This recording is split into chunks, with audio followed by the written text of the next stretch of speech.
الصلاة وأمر بالمعروف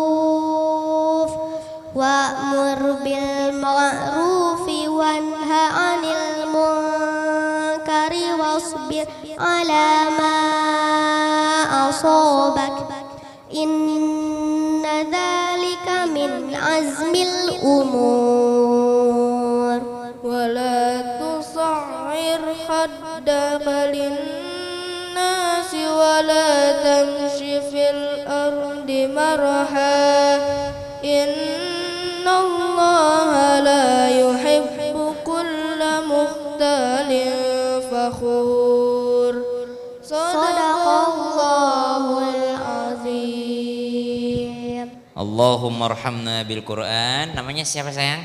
Zara Zafirina Kaila. Zara. Panggilannya Kaila apa Zara? Kaila. Kaila. Satunya namanya siapa? Azka Ganizam Mirza. Azka Ganizam Mirza. Panggilannya Mirza. Azka sama Kaila, Masya Allah telah membacakan kepada seluruh jamaah Islam itu Indah serta seluruh kakak-kakaknya yang hadir di sini tentang beberapa nasihat daripada Luqmanul Hakim terhadap anaknya. Ya bunayya aqimis salah, wahai anakku sayang dirikan salat. Maka wahai para orang tua yang dimuliakan Allah Subhanahu wa taala, daripada sibuk membanding-bandingkan kami anaknya tentang nilai sekolah, tolonglah ajarkan, didiklah kami, marahi kami jikalau kami tidak sholat. Karena Luqmanul Hakim mengajarkan kepada anaknya agar aqimis sholat, mendirikan sholat. Banyak di luar sana orang tua yang terlalu sibuk memikirkan ranking anaknya, nilainya di sekolah, nilai akademisnya, tapi lupa untuk memperhatikan sholat 5 waktu anaknya. Subhanallah. Ya bunayya aqimis salata wa'mur bil ma'ruf, dan ajaklah kawan-kawanmu, ajaklah manusia untuk berlaku kebaikan. Jadi kalau masuk surga itu jangan masuk surga sendiri, tapi ajak juga teman-temannya. Wa'mur bil ma'ruf wasbir ala ma asabak, dan bersabarlah atas apa yang menimpamu. Kemudian Allah juga ingatkan melalui ayat yang dibacakan oleh Azka tadi, wala tusa'ir khaddaka linnasi wala tamshi fil ardi maraha. Gak boleh sombong. Jadi jangan pernah berlaku sombong. Misal nih dibanding-bandingkan sama gurunya, lihat tuh si ini lebih pinter, terus yang dikatain lebih pinter tadi merasa sombong daripada orang lain. Apa definisi sombong? Sombong itu adalah menolak kebenaran dan juga meremehkan manusia. Jangan meremehkan orang lain meskipun Anda adalah seorang anak yang pinter. Maka berlakulah rendah hati di hadapan siapa saja. Allahumma arhamna bil Quran. Terima kasih Kaila, terima kasih Azka. Jamaah. Oh jamaah. Alhamdulillah. Nah, selanjutnya saya masih ada pengen nanya nih sama Ustadz Maulana. Apa itu? Waduh semangat. Apa? Ayo. Untung aku gak jantungan Ustadz. Oh iya. Bener gak sih Ustadz, seorang anak yang sulit mengucapkan rasa terima kasih karena orang tuanya sering membandingkan anaknya dan tidak menghargai jerih payah anaknya. Nah itu gimana tuh menurut sudut pandang Islam? Mohon penjelasannya Ustadz Maulana. Luar biasa, Masya Allah. Inilah akibat ketika orang tua suka membanding-bandingkan anak. Yang menyebabkan anak itu susah berterima kasih dan tidak respect sama orang tuanya. Karena anak berusaha mempertahankan dirinya. Bentuk pertahanan. Semut diinjak menggigit. Betul tidak? Itu bentuk pertahanan. Respect itu. Hah! Kena api langsung, hah! Kena pisau, hah! Betul tidak? Untung ada perasa. Seandainya tidak ada perasa, bentuk pertahanan udah habis jarinya ibu-ibu. Dipotong-potong. Untung ada rasa. Itu bentuk pertahanan. Coba saya jadi murid ya. Itu bukan. Atau Mikdad aja? Ya, balasannya ya. Panggil Mikdad. Mikdad. Iya Pak. Berteriak Mikdad. Mikdad. Iya Pak. Wah, lebih kencang. Itu balasannya. Ketika dia pelan, maka dijawab pelan. Ya. Coba ulang Pak. Mikdad. Mikdad. Iya Pak. Mikdad. Iya Pak. Maka kepada semua orang tua, yuk banggakan anak, muliakan anak. Anak itu hidup di zamannya, bukan di zaman kita dahulu. Mana tepuk tangannya? Stop. Jangan pernah berkata kepada anak, kita dulu waktu sekolah jalan kaki. Ngapain jalan kaki sekarang banyak mobil? Baik, baik. Makasih Pak. Bapak, terima kasih. Baik, ini selanjutnya saya masih ada pertanyaan nih. Saya pengen ke Habib Muhammad nih. Habib, Afwan Bib, boleh berdiri Bib? Ada yang pengen saya tanyain ya Bib. Bib, bener gak sih Bib di dalam Islam itu katanya waktu zaman Nabi dan zaman para sahabat itu pernah juga berperilaku membandingkan anaknya, dan seperti apa sih cara para sahabat Nabi mengucapkan rasa terima kasihnya kepada orang tua nih, Masya Allah. Jadi kalau ditanyakan apakah ada contoh misalnya dari zaman Nabi, kan Nabi-Nabi ini contoh buat kita. Nabi-Nabi ini adalah hal sesuatu yang diberikan oleh Allah Subhanahu wa Ta'ala, pembelajaran yang sangat besar. Kalau buat contoh misalnya, ada gak sih nabi-nabi atau rasul yang membanding-bandingkan anaknya? Sebenarnya bukan membandingkan, karena mungkin kan dewasa sama anak kecil berbeda. Yang dewasa sama anak kecil berbeda. Nah di sini efek samping, memang efek samping itu berbahaya. Ketika orang tua membeda-bedakan anaknya, itu bisa menyebabkan di antara saudara. Ingat ini semuanya nih. Ya, mudah-mudahan para orang tua yang mendengar pengajian Islam itu indah kali ini, artinya efek samping yang bisa menyebabkan, dan ini ada contoh, orang tua yang membanding-bandingkan kasih sayang yang jelas antara anak A, anak B, anak C, itu bisa menyebabkan permusuhan dan menyebabkan putusnya silaturahmi antara saudara. Secara umum sama. Bagaimana zaman Nabi, zaman sahabat, bagaimana sih cara berterima kasih kepada orang tua? Gampang. Terkadang orang tua tuh tidak butuh balasan uang yang banyak, tapi cukup dengan adab dan akhlak yang bagus terhadap tuh orang tua, maka orang tua merasa sangat senang dan bahagia. Aduh, Masya Allah. Jadi di garis bawah itu, adab dan akhlak yang baik aja orang tua tuh sebenarnya cukup ya? Senang, Masya Allah. Nggak harus dibawain mobil atau segala macam, nggak butuh. Waduh, Masya Allah. Itu penting Tapi banget. kalau nggak pernah bawa ya kelewatan. Kelewatan juga, apalagi kalau udah sukses. Baik Habib, terima kasih penjelasannya, Masya Allah. Jamaah. Oh jamaah. Alhamdulillah nih jamaah nih, supaya nggak ngantuk nih adik-adik semua juga guru-guru. Saya akan kasih kesempatan lagi buat teman-teman semuanya buat bertanya lagi. Tentunya dalam segmen Tanya Dong Ustadz.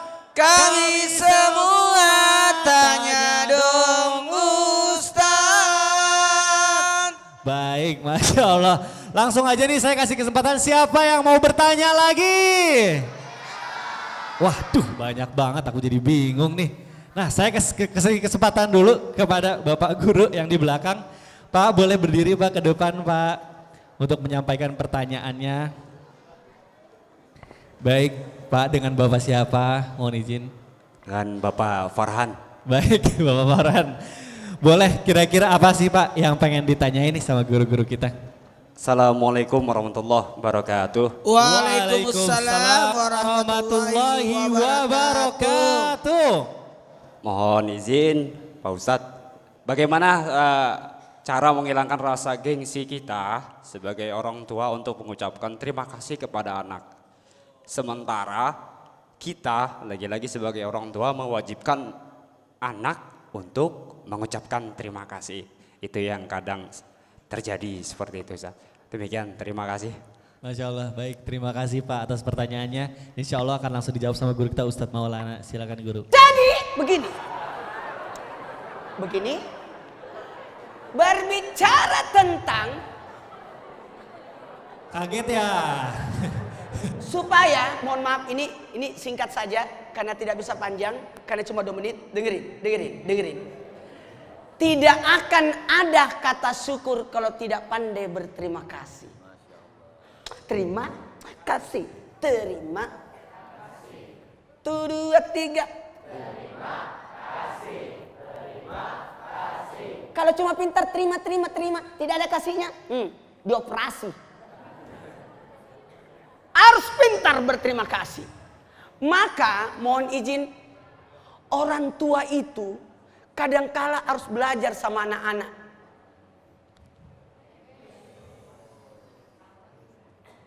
Karena anak itu guru juga buat orang tua. Mana kamera yang buat muka saya? Dengarkan. Buat orang tua dimanapun berada. Sadarkan pada diri kita. Anak itu gambaran dari diri kita sendiri. Betul? Anak itu tidak boleh dimarahin. Setuju? Anak tidak boleh dipukul. Maka sadarkan atas kemampuan kita. Karena anak itu melanjutkan kebaikan orang tua. Aduh, Masya Allah. Terima kasih Ustadz Maulana penjelasannya. Baik, Alhamdulillah tadi sudah saya berikan kesempatan kepada perwakilan dari guru. Sekarang insya Allah saya akan memberikan satu kesempatan lagi kepada siapa ya? Mungkin masih ada yang mau nanya? Boleh angkat tangan yang tinggi? Aduh, luar biasa nih murid-murid di sini nih antusiasnya. Tapi kayaknya yang sebelah sana belum dapat giliran nih. Ayo, nah yang di ujung boleh berdiri. Nah, boleh ke sini dulu. Wah, keren. Bismillahirrahmanirrahim. Assalamualaikum warahmatullahi wabarakatuh. Waalaikumsalam warahmatullahi wabarakatuh. Perkenalkan dulu, sebelumnya nama saya Lutfi Berliansyah. Saya dari kelas 12, tepatnya 12/1. Iya, Kelas baik. 12. Saya mau tanya nih sama Ustadz Syam. Siap. Ustadz Syam. Ustaz Syam, silakan Ustaz Syam. Assalamualaikum Ustadz Syam. Siapa namanya? Lutfi. Aku mau nanya nih. Sebenarnya anak-anak itu kayak saya ini sama yang lain gitu. Anak-anak itu boleh healing atau jalan-jalan tanpa orang tuanya nggak sih Ustadz? Oh, Soalnya kan, pengen jalan sama siapa? ya jalan-jalan aja gitu. Sama siapa? Refreshing. Sama siapa sih? Kenapa nggak pengen ngajak orang tua? Kenapa? Ya karena kan tadi yang Ustadz bilang itu kayak anak-anak itu kan biasa udah pusing gitu, udah mumet, udah bete gitu, sering dibaulin orang tua, sering dibanding-bandingin gitu. Jadi lebih asik jalan sama teman-teman. Bagaimana orang kalau mau healing gitu ya, tapi sendirian gitu tanpa membawa orang tua, misalnya cowok-cowok mungkin mau ke gunung gitu ya. Nabi SAW itu kalau healing ke gunung. Rasulullah itu ke Jabal Nur, masuk ke dalam Goa Thur. Rasulullah healing sendirian ke sana. Nabi, apa yang dilakukan Rasulullah kalau lagi healing? Rasulullah SAW kalau lagi healing satu, mengurangi bicara. Apa? Mengurangi bicara. Jadi kalau healing yang asli itu, kenapa orang pergi menyendiri? Karena dia akan mengurangi untuk berbicara. Semakin menekan nafsunya. Semakin menekan nafsunya, maka kolbunya yang akan semakin terang, hatinya yang akan semakin terang. Maka yang membuat kita bahagia atau tidak bahagia adalah Allah. Maka sedikitkan, kurangi daripada makan, maka akan membuka hati kita. Kemudian apa lagi? Healing itu mengurangi interaksi dengan manusia. Maka kalau mengurangi interaksi dengan manusia, berarti dia mendekatkan hubungannya dengan Allah. Lutfi, boleh nggak healing sendirian tanpa orang tua? Kalau untuk anak sekolah sebaiknya sama orang tua aja dulu.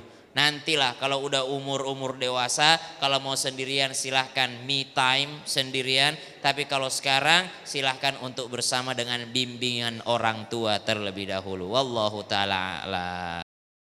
Aku mau tanya dong, Ustaz Apa Syam itu? biasanya kalau healing ngapain sih Ustaz Syam? Jangan nanya-nanya healing dulu, udah ditelepon. Wah, udah ditelepon nih sama kajian kayaknya nih. Angkat dulu ya. Angkat dulu lah. Assalamualaikum. Salam, sayang. Ada telepon dari istrinya. Coba. Saya belum syutingnya. Apa? Udah selesai syuting belum? Ustaz. Masih syuting. Nih. Ayo kasih lihat gambarnya. Namanya Kajihan. Kalau udah selesai. Halo Kajihan katanya. Halo Kajihan. Minta tolong sayang. Minta tolong, katanya minta tolong apa? Aduh, minta tolong apa Kajihan? Orang lagi Minta syuting. tolong nitip bumbu dapur udah pada habis. Minta tolong beliin bumbu dapur udah mau habis katanya. Ya Malu Allah. banget. Udah pakai WA aja. Ini ngapain lagi pakai video syuting, call? dititipin bumbu dapur. Aku nitip ya. Nitip apa? Nitipnya apa aja? Nih biar jamaah jadi saksi apaan? Mau nitip beras, jahe, kunyit. Beli beras, jahe, kunyit. Waduh, Apa ini lagi? aku catat dulu deh, ntar lupa Catat lagi. deh, catat. Banyak daun jeruk, daun salam. Ya Allah, mau bikin sayur Semuanya udah asem pada kali ya? habis. Apa lagi? Iya Je- banyak sayang, titip ya. Jengkol mau nggak jengkol Kajian? Pete. Wah, cengkeh. Pete. Pete, aduh banyak banget. Nitip emang bisa masak kamu. Ah, ya udah, Ustaz Sam, kalau gitu berarti ya udah Kajian udah dicatat titipannya ya. Berarti sekarang kita harus langsung pergi kita ke pasar berarti nih. Habis dari sini langsung ke pasar. Heeh, kita ke pasar dulu, nanti marah-marah. Yaudah. Baik, alhamdulillahirobbil alamin. Kalau gitu berarti semuanya kita terima kasih banget ya atas waktunya. Soalnya kita harus pergi dulu karena ini ada titipan dari istrinya Ustaz Syam. Kita mau ke pasar dulu habis dari Jadi sini. jamaah yang di rumah jangan kemana-mana karena sesaat lagi kita masih ada tayangan lagi. Iya. Pokoknya ikutin kita terus ya. Ayolah kita ke pasar nih. Oke. Jamaah, alhamdulillah. Ayo. Pamit semuanya Pak. Pamit dulu Terima ya. kasih. Assalamualaikum. Bersama